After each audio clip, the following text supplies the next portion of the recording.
It's a joy to be with you here again today. I want to share with you something that I was thinking about a few minutes ago and I thought it was worth sharing. I just saw the short, I don't think it was a documentary. I think it was just a short question session with Angelina Jolie in relation to her new film. And what a great woman, what an amazing actress and you know, a, she's lived a life of a role model, not just for women, but also for men. In what is right, raising up her children and showing love and sharing that love and demonstrating the fact that love is in all of us and has no color. And as I listened to the short questioning session at the end, she was asked a question about the state of affairs in her family. Obviously, this had to do with the recent news we've heard about her breakup with Brad Pitt and their decision to go separate ways. And I could see the difficulty in her voice and the look on her face, and you could feel the emotion of pain and hurt, because obviously it's a difficult time for both Brad and herself and the family. And this was a couple that a lot of people thought, will remain and stay together forever. So I started asking myself the question, obviously looking at my past relationships and relationships that I've been in the past, where even myself, I thought this was it. And I was asking myself the question of what does it really take to stay connected? But also I asked myself a second question. Why do we fall out of love? And the more I asked myself those questions, I came up with some answers. And I'm not ashamed to say that some of the answers were not necessarily helpful, because if you ask the mind an empowering question, it will find an empowering answer for you. If you ask a disempowering question, similarly the mind will come up with 1,001 reasons and more if you want. But by the time I changed the quality of the question I was asking, I found that I started getting much more positive answers for myself. But what struck me the most was that when I stopped thinking about the question, when I stilled my inner self and my mind, something came up. Something flashed in my mind, and that was simply the fact that no one falls out of love. Nobody falls out of love. We fall out of focus. The reason why relationships fail is because we fall out of focus.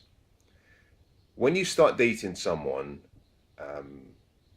as difficult as it might seem or sound, as difficult as it might be to accept, all of the qualities and most of the qualities, maybe not all, most of the qualities that you might complain about now have always been present.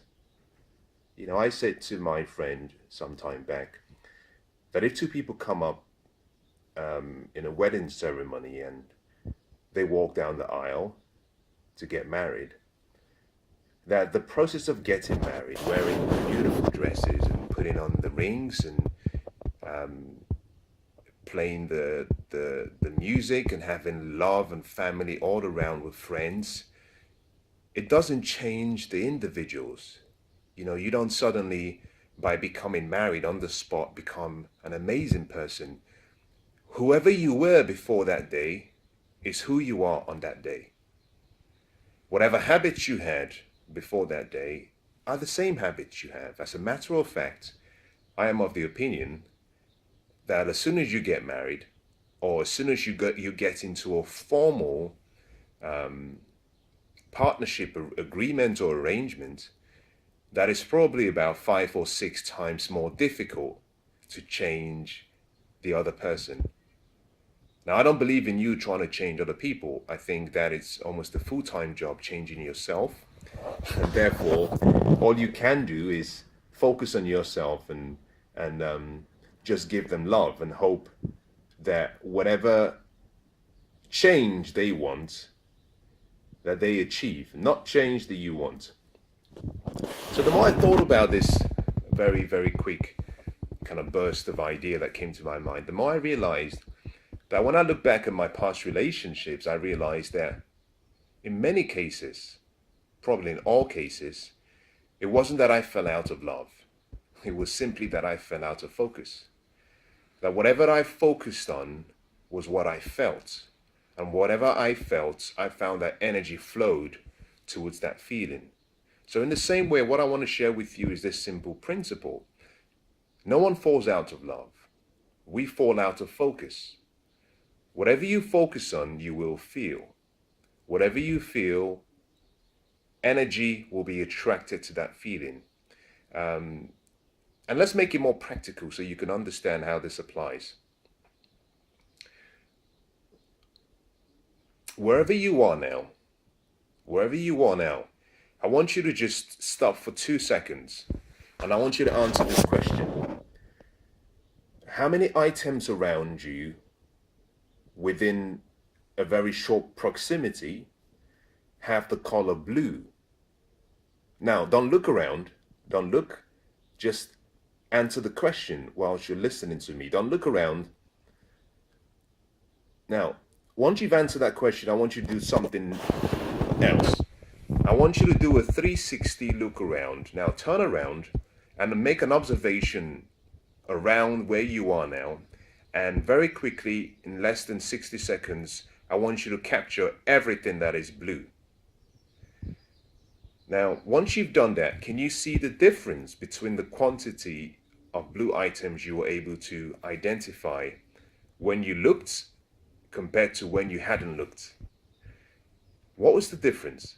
Well, the difference had to do with you almost aligning your mind, where you had given your mind an instruction to look out for a particular color. That is simply focus. By focusing your mind and having that image or that picture in your mind about blue, automatically you attract everything that might seem or might look like the shade of blue. Or rather, you are attracted to everything or anything that might have that shade of blue. And that is the same thing that happens in relationships. We start off, really, really excited and passionate and loving. And that is simply because we choose to focus on the qualities and the things, the features, the characteristics of that individual or that person that we admire. It's not necessarily that they change. Now, I understand that, yes, sometimes people change. But in many cases, the one thing that you are saying they have now that they never used to have has always been there. It's always been there. It may have been a little bit less obvious, but in many cases, I doubt, I think it's always been there. But you weren't focusing on it. You were focusing on something more attractive. In the same way, whenever we fall out of love, it's that we've broken our focus. Our focus has been diversified. Our focus has been fragmented. We've looked at something else that is not necessarily consistent with what we want in that relationship. And so most relationships are really a result of where the focus goes to. Now, if you focus on the strengths and the great qualities a partner has, then you very easily will find that all of your passion, desire, energy will move in that direction. That it almost overshadows any other flaw. In the same way, if you look towards the flaws, then that's all you see. So I came to the realization and I came to the conclusion that, we all have love within us. It's not something that we lose. Where does it go when you lose it? Think about this. Where does it go?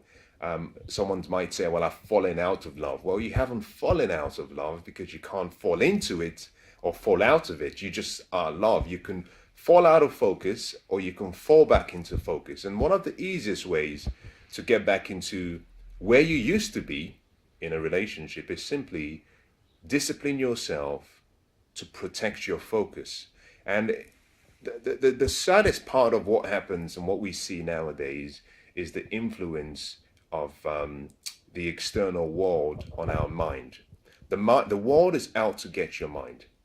The world is out to control your mind. You see, it's like a battle.